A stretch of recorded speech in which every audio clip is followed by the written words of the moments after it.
Olá, que a graça e a paz de Cristo esteja com cada um. Seja mais uma vez bem-vindos ao nosso canal Profecias Atuais.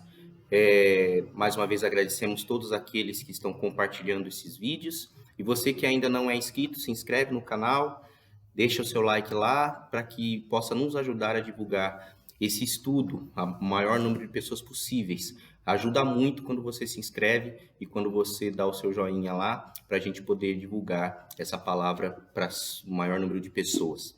Hoje nós vamos dar continuidade ao último estudo que nós tivemos. Começamos no último vídeo o estudo do capítulo 8 de Daniel.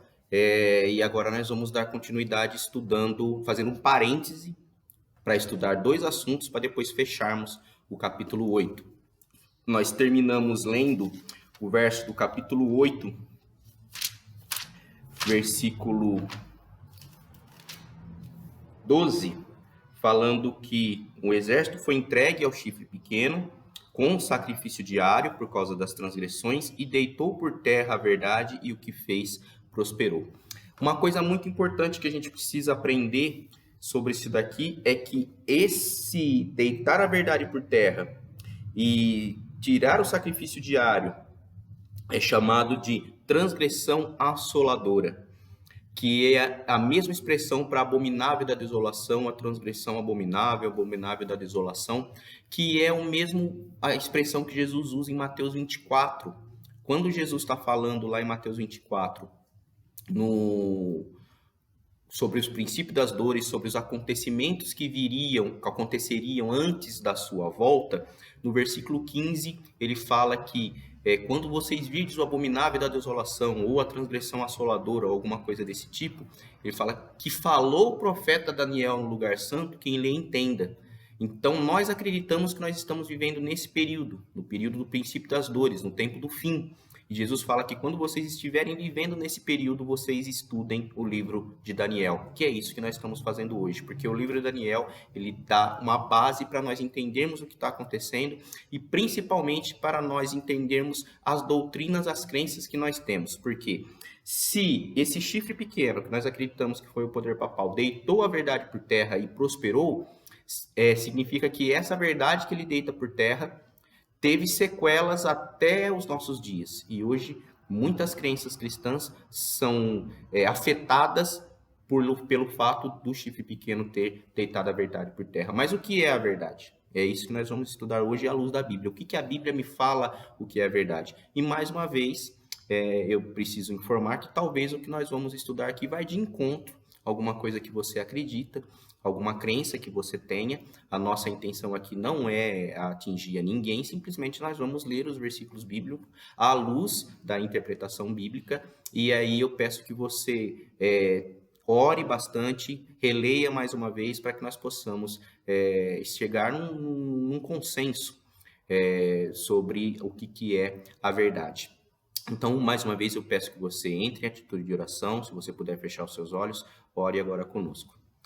Pai bendito, nós te louvamos mais uma vez pela oportunidade que o Senhor nos dá de poder estudarmos a tua palavra, as profecias, e pedimos mais uma vez, com perdão dos nossos pecados, que o seu Espírito Santo esteja conosco para ser o nosso professor. Em nome do Senhor Jesus Cristo. Amém.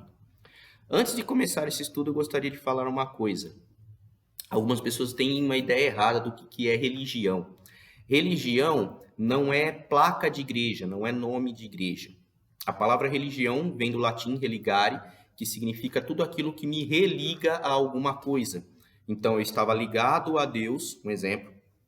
Por causa do meu pecado, eu fui desligado de Deus e através de Jesus Cristo, por meio de Jesus Cristo, eu sou religado a Deus. Isso é cristianismo. Eu estava ligado a Alá, e por causa da minha infidelidade, eu fui desligado de Alá. E agora, através dos ensinos de Maomé, através do Alcorão, eu sou religado a Alá. Isso é islamismo. Eu estava ligado com as coisas espirituais, com o plano astral. Por causa da minha cobiça material, eu fui desligado. E agora, através da meditação, dos ensinos de Buda, eu sou religado ao plano astral, posso atingir o nirvana. Isso é budismo. Então, isso é religião. Só que o cristianismo, ele tem muitas subdivisões. Isso são chamadas denominações cristãs, não é religião. Então, assembleia, congregação, batista, metodista, adventista, universal. Isso aí não é religião. Que religião que você é? Ah, eu sou assembleiano. Não, isso não é religião. Religião é cristianismo. Todos nós somos cristãos, todos nós somos irmãos em Cristo. Só que eu tenho uma denominação diferente, eu frequento uma denominação diferente do que a sua. Por quê? Porque cada uma vai interpretar a Bíblia de uma forma e vai dizer que tem a verdade. Se você perguntar para qualquer membro de qualquer denominação, ele vai falar que a igreja dele tem a verdade, que a igreja dele é a verdadeira. Se não fosse, não teria por que ele estar frequentando essa igreja. Ele está frequentando lá porque lá tem a verdade. E hoje no Brasil, até a última vez que eu fiquei sabendo, tínhamos 43 mil denominações registradas, fora aquelas que não são registradas, que abrem numa casa, abrem numa portinha e montam uma igreja. Mas registradas, com registro cartório, nós temos 43 mil denominações cristãs só no Brasil. Então, cada uma delas vai falar que tem a verdade. Mas o que é a verdade segundo a Bíblia? Isso é muito importante, porque diz que o chifre pequeno deita a verdade por terra. A primeira verdade que nós temos está lá em Jeremias 10:10, no livro de Jeremias 10:10. Nós vamos utilizar a versão revista e corrigida. Por quê? Porque a revista e corrigida é a melhor tradução para esse verso. Por isso que é importante você ter várias traduções na sua casa. A revista atualizada vai me falar assim, mas o Senhor Deus é verdadeiramente Deus. Na revista e corrigida vai estar, mas o Senhor Deus é a verdade. Então, primeira verdade que nós temos na Bíblia, Deus é a verdade. Isso aí é um ponto em comum em todas as denominações. Então, Deus é a verdade. Se Deus é a verdade, então outras pessoas da Trindade também têm que ser a verdade. E um verso muito conhecido, a maioria dos cristãos conhece, está lá em João, capítulo 14, no verso 6. No Evangelho de João, capítulo 14, no verso 6, Jesus respondeu-lhe Jesus, dizendo: eu sou o caminho e a verdade e a vida. Ninguém vem ao Pai senão por mim. Então, Jesus, ele é a verdade encarnada. E faz muito sentido, porque se ele é o próprio Deus, Deus é a verdade, Jesus também tem que ser a verdade. Aí nós já entramos num problema de divergência, que algumas pessoas que se dizem acreditar em Deus não acreditam que Jesus Cristo é o próprio Deus encarnado. Nós temos uma tradução da Bíblia chamada tradução Novo Mundo, que essa tradução coloca como que se Jesus não fosse Deus.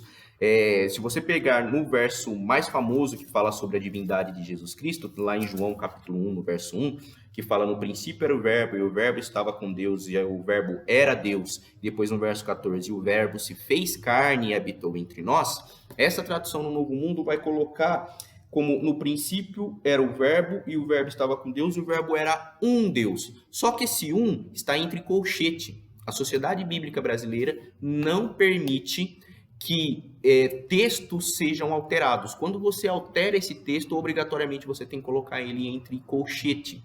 Então significa que essa palavra entre colchete não existe nos melhores manuscritos originais.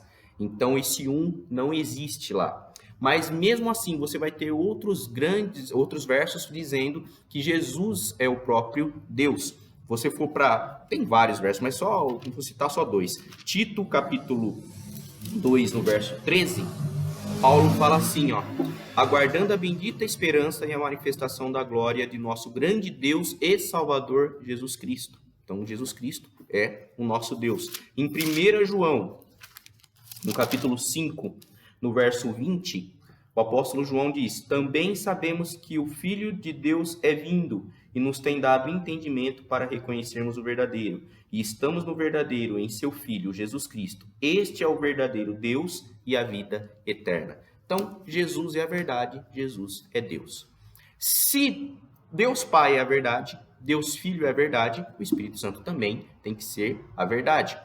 Nós temos dois textos que é muito interessante com relação à verdade. O primeiro texto diz, lá em 1 João, você que está aberto em 1 João, continue nele, no capítulo 5, no verso 6, diz que este é aquele que veio por meio de água e sangue, Jesus Cristo, não somente com água, mas também com água e com sangue. Este é o Espírito, e o Espírito é o que dá testemunho, porque o Espírito é a verdade.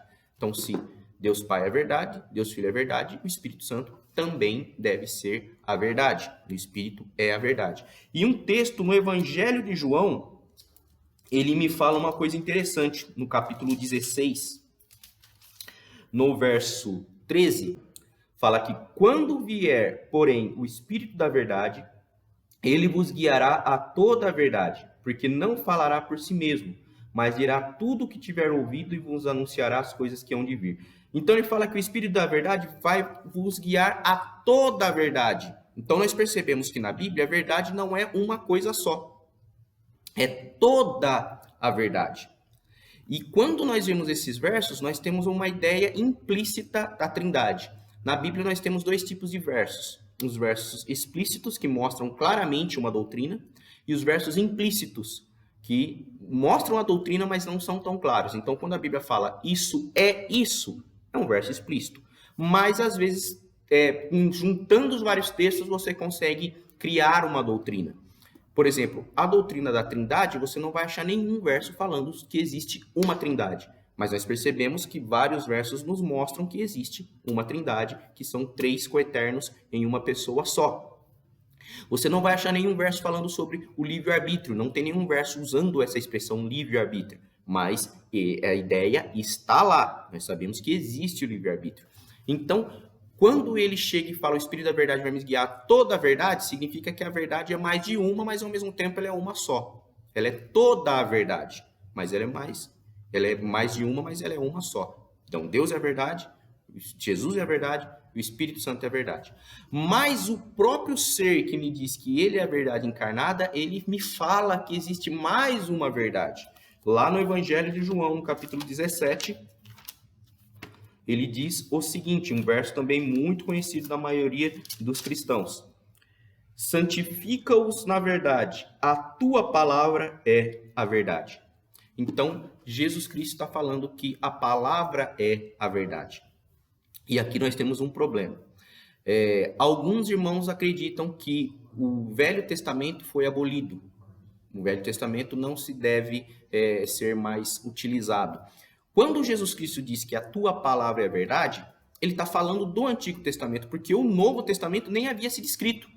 Ele está falando aqui na noite da última ceia. O Novo Testamento ainda não havia sido escrito. Então a palavra que ele está citando aqui é o Antigo Testamento. E Jesus também usou muitas vezes o Antigo Testamento no seu ministério. Várias vezes ele cita o Antigo Testamento. Os discípulos, quando escrevem as cartas, eles orientam a igreja baseado no Antigo Testamento. Eles pregam o evangelho baseado no Antigo Testamento.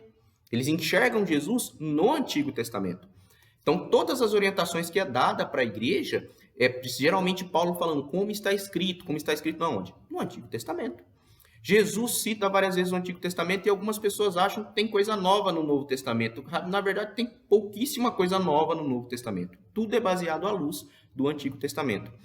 Ele usa o Antigo Testamento para refutar a Satanás nos 40 dias de tentação no deserto, quando Satanás chega e fala para ele, se você está com fome, você transforma essas pedras em pães, e ele fala assim, mas como está escrito, não só de pão viverá o homem, ele está citando Deuteronômio, no Antigo Testamento. Quando perguntam para ele qual que é o maior dos mandamentos, lá em Mateus 22, Jesus cita Deuteronômio capítulo 6, no verso 5, fala, amarás o Senhor teu Deus, toda a tua força, todo o teu coração, todo o teu entendimento. Então ele está citando o Antigo Testamento. E quando ele fala, o semelhante a esse outro mandamento é amarás o teu próximo como a ti mesmo. Também não é coisa nova. Jesus não inventou nada ali. Ele está citando Levítico 19, 18. Pode procurar na sua Bíblia, Levítico 19, 18, vai estar lá. Não te vingarás os filhos do teu povo, mas amarás o teu próximo como a ti mesmo. Então, várias vezes Jesus utiliza o Antigo Testamento para ensinar as pessoas. Por isso que ele diz que a tua palavra é a verdade. E nesse contexto, principalmente, quando ele fala que a palavra é a verdade, ele está citando um salmo, o Salmo 119. Ele chega e fala o seguinte nesse salmo. Salmo 119, verso 160. As tuas palavras são em tudo verdade, desde o princípio, e cada um dos teus santos, justos juízos dura para sempre. Então, as palavras de Deus são verdade. Ele está citando no Salmo 119. E faz sentido, porque se ele é a palavra encarnada, a palavra também tem que ser a verdade. Então, Deus Pai é a verdade, Deus Filho é a verdade, Deus Espírito Santo é a verdade. Lembrando que o Espírito Santo não é uma força, não é uma energia, o Espírito Santo é uma pessoa da Trindade. O Espírito Santo se entristece, segundo Efésios 4, o Espírito Santo intercede, segundo Romanos 8, o Espírito Santo é uma pessoa, e deles vem a palavra, que também é a verdade, porque é a expressão da Trindade. Só que nesse mesmo capítulo, no Salmo 119, ele me mostra outra verdade bíblica. E eu não posso tirar aquilo que me interessa de um capítulo, ou aquilo que me interessa de um texto, e deixar para trás aquilo que não me interessa. Isso daí, no mínimo, é desonestidade, como diria Agostinho de Hipona. Um homem que tira da Bíblia só aquilo que lhe interessa é, no mínimo, desonesto, né? Cínico e insincero. Então, se o capítulo 119 de Salmos me diz que a palavra é verdade, no verso 142, ele também me disse falando que a tua justiça é justiça eterna e a tua lei é a própria verdade. Ou, na revista corrigida, é a pura verdade. Por que a lei é a verdade? Porque a lei é o caráter de Deus. A lei me mostra aquilo que agrada a Deus ou desagrada a Deus. Mesmo porque se você for lá em 1 João, capítulo 3, no verso 4, lá em uma das cartas de João, capítulo 3, o verso 4, ele me diz que todo aquele que pratica pecado também transgride a lei, porque o pecado é transgressão da lei. Em Isaías fala que Deus não consegue nos unir a nós, porque os nossos pecados faz separação entre nós e ele. Então, o que é pecado? Pecado é transgressão da lei, e a lei é o caráter de Deus. Então, todas as vezes que você ver na Bíblia essa palavrinha pecado, significa que a pessoa está transgredindo a lei. Fernando, mas algumas denominações falam para mim que, assim como o Velho Testamento foi abolido, que nós já refutamos aqui, a lei também foi abolida, e tem vários versos falando sobre isso. Nós temos algumas características sobre a lei de Deus em toda a Bíblia. Você também não vai ouvir sobre não vai ler sobre essa expressão na Bíblia. Nós dividimos a lei em 4 de maneira didática para as pessoas poderem entender. Em toda a Bíblia, principalmente no Antigo Testamento, nós vamos ter uma lei moral, uma lei cerimonial, uma lei civil e uma lei de saúde. A lei moral sempre existiu. A lei moral existia bem antes do Sinai. Você vai ver em vários versos na Bíblia falando que essa lei moral sempre existia, que os teólogos chamam de os 10 mandamentos. Em Romanos, capítulo 5, Paulo fala o seguinte: porque até o regime da lei havia pecado no mundo, mas o pecado não é levado em conta quando não há lei. Então, se não existe lei, não existe pecado. Só que antes do Sinai, os patriarcas já diziam que poderiam pecar contra Deus. Por exemplo, se você for para Gênesis, capítulo 39... Alguns conhecem essa história, a história de José na casa de Potifar, que a mulher de Potifar quer se deitar com José, e José não aceita, e quando ele não aceita, ele fala o seguinte para a mulher, no capítulo 39, no verso 9. Ele, Potifar, José falando, não é maior do que eu nesta casa, e nenhuma coisa me vedou, senão a ti, porque é sua mulher. Como, pois, cometeria eu tamanha maldade e pecaria contra Deus? Como que José sabia que adultério era pecado contra Deus? Ele já sabia que transgredir a lei era pecado. Nós temos Gênesis capítulo 26, no verso 5, falando sobre Abraão, que vem bem antes de Moisés, falando que, porque Abraão obedeceu a minha palavra e guardou os meus mandamentos e os meus preceitos e os meus estatutos e as minhas leis. Então, já existia a lei moral bem antes do Sinai. Inclusive, os livros que nós temos no Antigo Testamento, de Gênesis até Esther, eles são históricos. Significa que eles são cronológicos. Eles estão contando uma história em ordem cronológica. Os 10 mandamentos é dado no capítulo 20 de Êxodo. Mas no capítulo 16, quando eles pedem comida para Deus e Deus promete o maná para eles, Deus fala o seguinte para Moisés, no capítulo 16, verso 4 de Êxodo. Então disse o Senhor a Moisés, eis que vos farei chover do céu pão, e o povo sairá e colherá diariamente a porção para cada dia, para que eu ponha à prova se anda na minha lei ou não. Então, no mínimo, se a lei não tinha sido dada, Deus era um brincalhão. Porque se ele chega e fala assim, eu vou botar vocês à prova, se vocês praticam a minha lei ou não, eles iam falar, Senhor, mas qual lei que o Senhor não deu lei nenhuma ainda? Que a lei seria só daqui 4 capítulos. Né? Então, a lei moral já existia, porque com a lei me vem o conhecimento do pecado. Romanos 7, Paulo também fala isso. Ele diz o seguinte, Romanos capítulo 7, no verso 7. Que diremos, pois? É a lei pecado? De modo nenhum. Mas eu não teria conhecido o pecado, senão por intermédio da lei. Pois não teria eu conhecido a cobiça, se a lei não me dissera, não cobiçarás. Então a lei me fala o que é pecado, para eu saber o que eu não devo transgredir.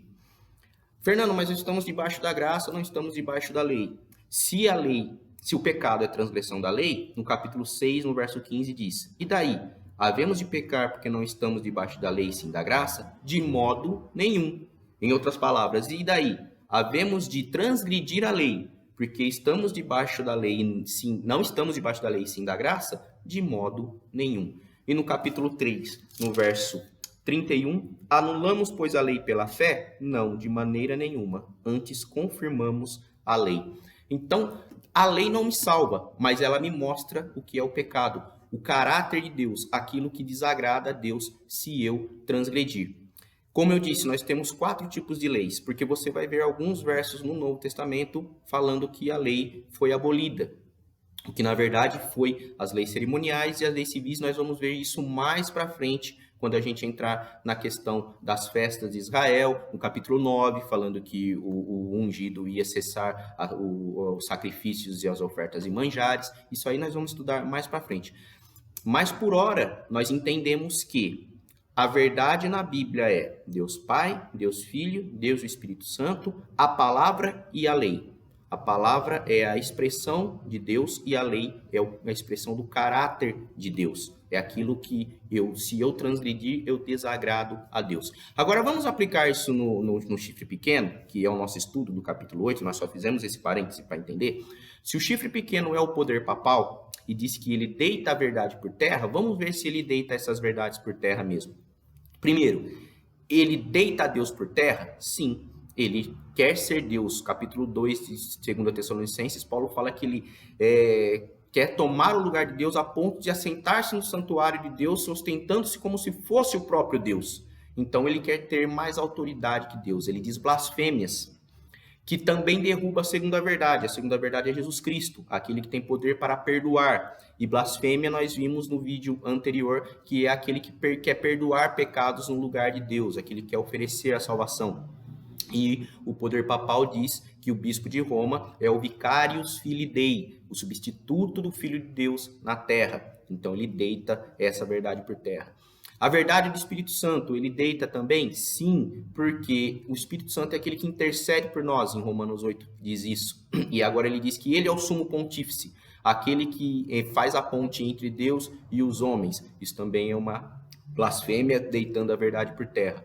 A quarta verdade, a palavra, ele também deita, porque ele diz que o Papa interpreta as Escrituras. Então, se a Escritura está falando que isso aqui é amarelo e o Bispo de Roma diz que é vermelho, o que vale é a palavra do Bispo de Roma. Inclusive, na Reforma Protestante, Lutero diz o seguinte, quando falam para ele que o Papa interpreta as Escrituras, ele fala assim, ele pode até interpretá-las, mas ele não está acima delas. Mas ele deita a verdade por terra.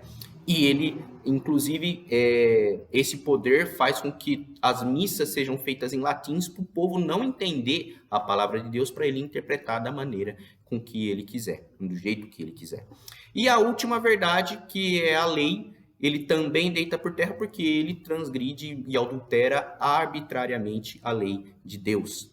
Mas colocando mais uma vez na tela a imagem da lei de Deus no Êxodo 20, e a lei do catecismo, vocês vão ver quantas alterações ele fez, quantas barbaridades ele fez com a lei de Deus, adulterando arbitrariamente os mandamentos de Deus, inclusive trocando o dia de guarda do sábado para o domingo. Mas isso nós vamos conversar um pouquinho mais para frente, quando nós formos entender a questão das festas religiosas de Israel. E por isso que fala que ele deita a verdade por terra e o que ele fez prospera, porque essa atitude de deitar a verdade por terra tem sequelas até hoje no cristianismo. Até hoje você tem denominações afetadas pelo fato de ele ter deitado esta verdade por terra. Não significa que ele venceu a verdade. A verdade continua aqui firme e forte. Mas para a humanidade ele consegue deitar a verdade e a humanidade deixa de seguir a verdade como deveria ser a verdade bíblica por conta dessas sequelas. As igrejas que vieram depois da reforma protestante, mesmo tendo uma reforma que era necessária, mas ainda carrega muito da doutrina papal, da doutrina do bispo de Roma, até hoje na maioria das igrejas, como a guarda do domingo, como a imortalidade da alma, como algumas coisas nesse sentido. Então, o chifre pequeno se encaixa muito bem nessas características, como o poder de Roma, papal, o bispo de Roma, assim como é o mesmo chifre pequeno no capítulo 7. Semana que vem, ou no próximo vídeo, a menos que você já esteja assistindo depois de um tempo, tá um atrás do outro, nós vamos estudar sobre o que é o santuário e o que é a purificação do santuário, porque diz que essa transgressão assoladora iria durar 2.300 tardes e manhãs e o santuário seria purificado. Então, preciso entender o que é a purificação do santuário, está nas festas que Deus dá para o povo de Israel, e também o que era o santuário em si. Então, nós vamos estudar um pouquinho sobre isso, para depois, no outro vídeo, nós fecharmos o capítulo 8 e fazer uma aplicação em todo esse capítulo. Se você tiver alguma dúvida, comente aí nos comentários do vídeo, nos procure, nós teremos prazer em conversar com você e esclarecer algumas dúvidas que devem ter surgido na sua cabeça. Que Deus abençoe e que a graça e a paz de Cristo esteja com cada um.